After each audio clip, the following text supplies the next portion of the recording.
Bonsoir à tous, bienvenue dans le 1945 sur BB24.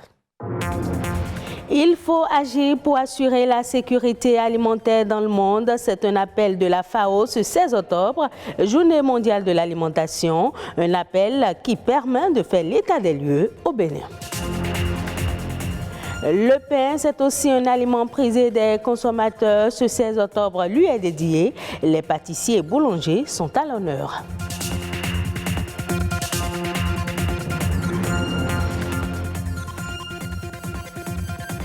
Nous irons en Centrafrique pour découvrir quelques femmes qui s'intéressent à un secteur prioritairement réservé aux hommes. Il s'agit des BTP. Certaines femmes s'imposent désormais par leurs compétences.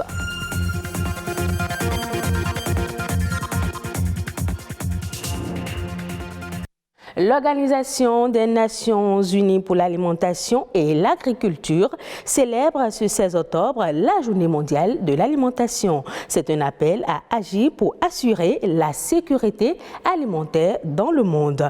Agir pour l'avenir, c'est le thème retenu pour marquer cette journée. Au Bénin, de nombreuses avancées ont été enregistrées en ce qui concerne la question de la sécurité alimentaire. Où en est-on actuellement? La réponse à travers ce reportage. Le Bénin, à l'instar de certains pays du monde, fait face au problème de l'alimentation. La question de la sécurité alimentaire fait appel à 4 critères: la disponibilité, l'accessibilité, l'utilisation et la durabilité. Ces critères, aucun pays au monde ne les remplit à 100%. Cependant, de nombreux efforts ont été fournis au Bénin. La question de la qualité de par le passé, aujourd'hui, est une réalité. Et avec tout ce qui a été consenti comme effort au niveau des décideurs, les politiques publiques qui encadrent et organisent le secteur alimentaire, les agences qui ont été créées pour contrôler la qualité de normes. Mais il faut reconnaître quand même qu'il y a encore des efforts à fournir et pour que quand même qu'on n'ait pas des produits emballés tous azimuts. Malgré ces avancées enregistrées, la question de la malnutrition se pose différemment selon qu'on soit en milieu urbain ou en milieu rural. En ville, on a affaire à des formes de malnutrition avec ce qu'on peut appeler le double fardeau ou le triple fardeau entre la dénutrition ou la sous-alimentation et les questions d'obésité. Quand on prend les milieux ruraux, la malnutrition traditionnelle qu'on connaissait, qui est la sous-alimentation, c'est ça beaucoup plus ce qu'on constate. Quant à la question de l'approvisionnement, les exploitants agricoles ont fait un travail remarquable. Les produits locaux nutritifs sont disponibles sur le marché, mais ce n'est pas suffisant. D'autres actions doivent être envisagées par les gouvernants afin de favoriser la production durable d'aliments nutritifs abordables. Les politiques doivent, et c'est un plaidoyer, soutenir les exploitants agricoles dans leurs initiatives agricoles à travers la production des produits locaux nutritifs. Et ils doivent également soutenir les entreprises intervenant dans le cadre de l'agroalimentaire en encadrant en termes de normes. En dehors des politiques, les organisations non gouvernementales et même les consommateurs ont une part active à jouer pour un avenir où l'on dispose d'une alimentation nutritive, saine et abordable en quantité suffisante pour tous. C'est un aliment incontournable dans notre alimentation, croustillant, dur, aux céréales, tendre, complet ou tressé, le pain existe dans une infinité de déclinaisons. En raison de l'importance culturelle du pain, l'Union internationale des boulangers et pâtissiers a choisi le 16 octobre comme journée mondiale du pain. Patrick Adjagodjou nous édifie davantage à travers cet élément. Baguettes aux céréales et aux graines, boules, épis, fougasses. Il existe une grande variété de pains, à la fois moelleuse et croustillante. Son goût est discret et sa croûte est fine. Ce 16 octobre, journée mondiale du pain, la communauté internationale met en lumière celles et ceux qui se lèvent tôt chaque matin pour préparer, pétrir, façonner, cuire et fabriquer in fine les pains que nous consommons au quotidien.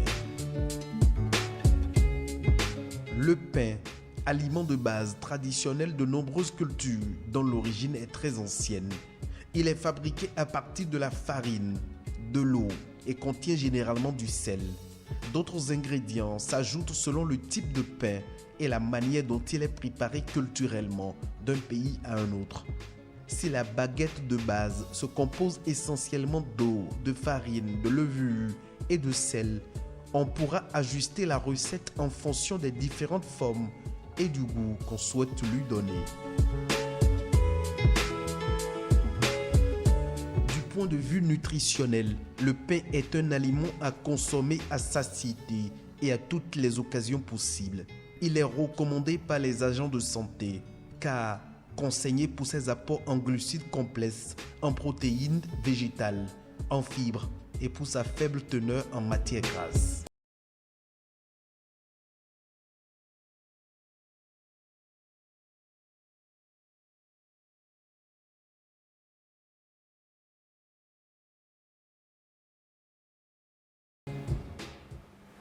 Pour prévenir certaines maladies comme l'hypertension artérielle, il est souvent conseillé de faire des infusions. Et justement, certains jeunes béninois innovent dans le secteur en mettant sur le marché une gamme d'infusions fabriquées au Bénin. De quoi s'agit-il et comment les consommateurs les apprécient? On suit les explications.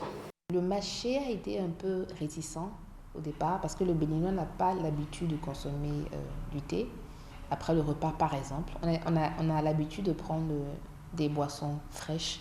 Le second défi a été de mettre dans la tête des Béninois que le thé importé n'est pas forcément de qualité supérieure à ce que nous proposons ici. Pourquoi? Parce que quand vous prenez une infusion made in Bénin, par exemple, vous avez dans la même infusette, vous pouvez trouver de la menthe, du gingembre, du clou de girofle. Vous voyez, il y a une synergie de bienfaits et une synergie de saveurs. Donc forcément, au niveau du goût, vous n'avez pas le même effet. C'est beaucoup plus agréable à boire et beaucoup plus agréable à... Déjà, au niveau de la saveur, de la senteur, vous voyez déjà la différence entre ce qui est importé et ce que nous produisons chez nous. Les infusions made in Bénin n'ont pas d'additifs, n'ont pas de conservateur. Parce que l'additif et le conservateur dénaturent un peu en fait ce que nous voulons valoriser, la plante. Donc la plante est fournie et proposée à son état pur. Le mode de conservation, c'est le séchage des plantes, de tout ce que nous mettons dans le processus de fabrication. Pourquoi? Parce que le séchage permet de déshydrater la plante. Et c'est l'eau qui permet en fait, qui favorise la dégradation, la purification des plantes. Donc, lorsqu'on enlève l'eau, lorsqu'on déshydrate correctement, comme cela se doit l'eau, lorsqu'on fait le séchage de façon professionnelle, la plante dure dans le temps. Il n'y a pas de risque sanitaire à craindre parce que si vous avez un mal de gorge, par exemple, vous me direz que vous allez prendre du gingembre et du citron.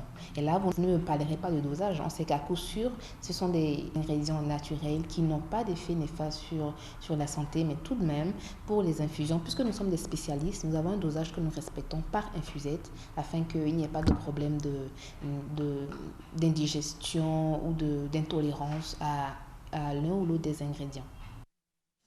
Je le disais dans les titres, en Centrafrique, même si les inégalités entre les sexes sont encore coriaces, il y a un domaine d'activité où l'on arrive à tordre le cou aux mauvaises habitudes, celui de la construction.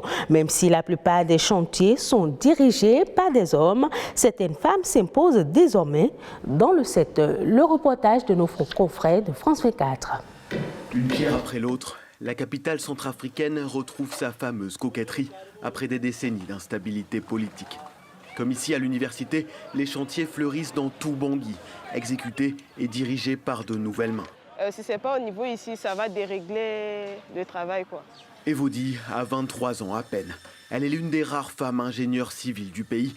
Chaque jour, elle doit faire ses preuves. Vous voyez, les garçons sous-estiment beaucoup plus les filles. Ils ne peuvent pas accepter à ce qu'une fille puisse crier là-dessus, leur donner des ordres. Ce sont des garçons, mais je suis leur supérieur. Je vais leur faire comprendre à chaque fois que voilà, c'est le travail. Il faut qu'ils se soumettent pour que le travail puisse avancer. Avancer et susciter des vocations. L'autre défi d'Evody qui transmet à sa stagiaire le virus de la construction. Une orientation vers le bâtiment dans un pays où les opportunités se multiplient. Vu qu'on a les mêmes idées, les mêmes ambitions, donc ça me fait du bien d'aspirer auprès d'elle. C'est un domaine qui est vraiment simple si on se donne à fond. Tu fais le même pas que... Et voici celle qui leur a donné leur chance. Yashien Yu, la gérante d'une des plus grandes sociétés de BTP en Centrafrique, est responsable de ce chantier de 4 millions d'euros. Voilà, parce qu'ici, dans différents domaines, toujours il y a des femmes excellentes. Et chez nous, en Chine, on dit que les femmes, c'est moitié du ciel, les hommes aussi, c'est moitié du ciel. Donc, on fait ensemble. Voilà. À quelques pas de là, au 3e étage d'un immeuble qui bientôt en comptera 5, Léonel Baguen fixe les fers à béton. Cette ferrailleuse travaille dans le secteur du BTP depuis déjà 6 ans, ce qui lui permet de nourrir sa famille. J'ai remarqué que peu de femmes faisaient ce métier, donc j'ai décidé d'apprendre en formation. Et maintenant, je suis ouvrière qualifiée. Il faut que les femmes osent et s'arment de courage pour développer le pays. Evody, Jennifer et Léonel, de nouvelles bâtisseuses qui font encore figure d'exception en Centrafrique, avant-dernier pays du monde en termes d'inégalité entre les sexes, selon les Nations Unies. Au Kenya, le Bureau des normes souhaite intensifier la vérification de la conformité aux normes de qualité des fruits et légumes frais exportés vers l'Union européenne. Cette démarche devrait permettre au pays de répondre aux exigences strictes de l'Union européenne et de réduire les risques de rejet au point d'entrée du marché communautaire. Le pays ambitionne d'exporter dans les jours à venir ses fruits vers l'Allemagne et le Royaume-Uni.